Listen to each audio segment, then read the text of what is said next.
Okay guys, so we're back. We left at kind of an intense moment. So this, I hope you can see it, is the next symbol. So it's like a sword. This story part is titled Jesus is I don't know that I'm Arrested. ready. I know it's hard, but it's good news. In the end, we'll get there. Yeah, this is the hard part. This is the hard part for sure. So this story, again, it's found in all four Gospels, just like the last one. So Matthew 26, verses 47 to 56. Mark 14, verses 43 to 52. And Luke 22, 47 to 53. And John 18, 1 through 8. I don't think I can listen. It's okay, Miss Lori. It's okay. Okay. Okay. So while Jesus was speaking, Judas, one of the disciples, showed up. Judas was leading a large crowd who were armed with swords and clubs, and the chief priest had sent them to arrest Jesus. Judas told them that he would kiss Jesus, and that's how they would know who to arrest. And Judas walked up to Jesus and said, "Greetings, Rabbi," and then kissed Jesus on the cheek. And Jesus said, "Do what you came for, friend." Then the soldiers stepped forward and arrested Jesus.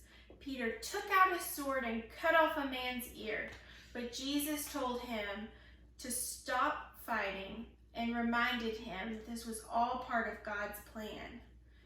So just like Jesus prayed in our last story, he knew that this was part of God's plan and that this was the reason he had come to the earth.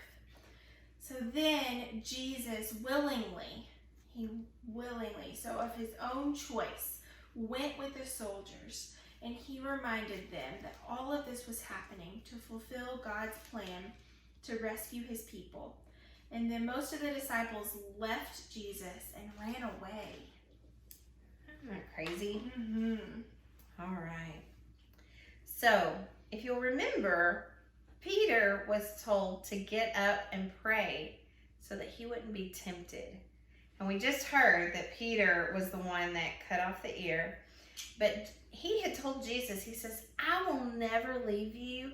I'm always going to be right here. Where you go, I go. Where you stay, I stay." And he had kind of told him that already. Mm-hmm. But Jesus had kind of told him before, he says, "You know what? Be careful what you're saying, because before the rooster crows 3 times, you're actually going to deny me." And Peter thought, "I would never do that." Mm-hmm. Well, guess what? Our very next icon is that rooster right there. And we're going to read about it. This can be found in Matthew chapter 26, verses 69 through 75. In Mark 14, verses 66 through 72.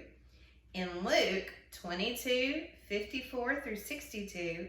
And in John 18, verses 15 through 27. That's All 4 Gospels. You guys should know the Gospels by the Yeah. end of this. Matthew, Mark, Luke, and John. All right, here we go. Peter and another disciple followed Jesus after he was arrested, because the other disciple was someone the high priest knew.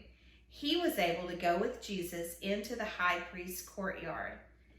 It was John. But Peter had to wait outside the door. The other disciple came back and was able to bring Peter in. The girl at the door said to Peter, "Aren't you one of Jesus' disciples?" Peter said, "No, I am not." That was one. It was cold, so lots of people in the courtyard were standing around a fire. Peter joined them at the fire to stay warm. As Peter was standing there keeping warm, someone else said, "Aren't you one of Jesus' disciples?" Peter denied it and said, "No, I am not." That's 2. Then one of the high priest's servants said, "Didn't I see you with Jesus in the olive grove?" Again, Peter denied being Jesus' disciple. Time number 3. At that moment, guess what happened? A rooster, Cock-a-doodle-doo. began to crow. And Peter remembered Jesus telling him that before the rooster crowed, he would deny Jesus 3 times. And now he had. Yeah. That kind of makes Peter sound like a scaredy cat a little bit, huh?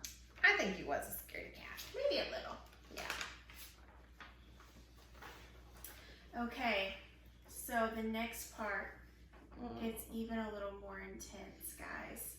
So this story, again, is found in all 4 Gospels.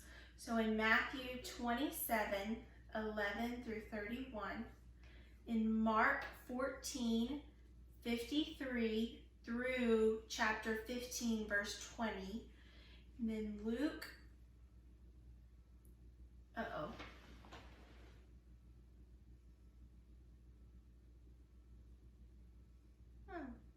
In the book of Luke. Hold on, we'll find that one. The numbers are funny here. And then in John 18, verse 25 to 19, verse 16. So this is when Jesus was tried, mocked, and beaten. Okay? So it's supposed to be 22, 63, verse 63. Okay, of Luke, and through chapter 23, verse 25. Yes. Okay, that's what I figured, but I wanted to make sure that that wasn't 34. Okay, so this is our symbol for this one, the crown of thorns, and we're going to figure out why, okay, here in just a minute. So it's called Jesus is tried, mocked, and beaten. So tried, that's kind of a funny word, but that's like going to trial, okay? So he was taken before trial. So Jesus was brought before Pilate, and Pilate said, "Are you the king of the Jews?" And Jesus said, "Yes, what you say is true." The chief priests and the elders accused Jesus of all kinds of things, but Jesus didn't respond to them at all. It really amazed Pilate that he didn't argue. One of the things they did every year during Passover was release any prisoner the crowd asked for. I know, hopefully so, huh? Right? So when the crowd gathered, Pilate asked them, "Which one do you want me to release? Barabbas or Jesus, who is called Christ?" Barabbas. The chief priest and the elders convinced the crowd to ask for Barabbas to be released and to have Jesus killed. Isn't this sad? I meant Jesus. But they wanted Barabbas. I said it wrong. I said Barabbas. But I meant Jesus.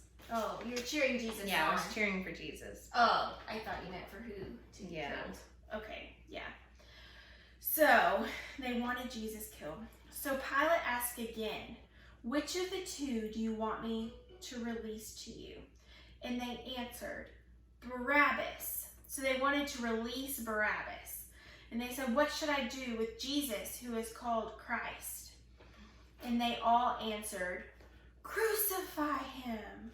Oh no. "Why? What crime has he committed?" asked Pilate. But they all shouted louder, "Crucify Jesus!" And Pilate told the people that he was innocent of Jesus' blood. And then he did what the people wanted, and he released Barabbas to them. And he had Jesus beaten and ordered the soldiers to crucify him. Then the soldiers took Jesus and gathered lots of soldiers around him. They stripped him and put a scarlet robe on him. Then they twisted together a crown of thorns and they put it on his head. And then they said, "Hail, the King of the Jews!" And they teased him and they mocked him. And they put a staff in his right hand and bowed in front of him. They spit on him and they took the staff and struck him on the head again and again. After they made fun of him, they took off the robe and put his own clothes on him. And then they led Jesus away to crucify him. It's all my fault, Miss Lissa. You know what? It's mine It's all too. yours too. That's right. Okay. Y'all stay tuned. There's a little bit more to this story.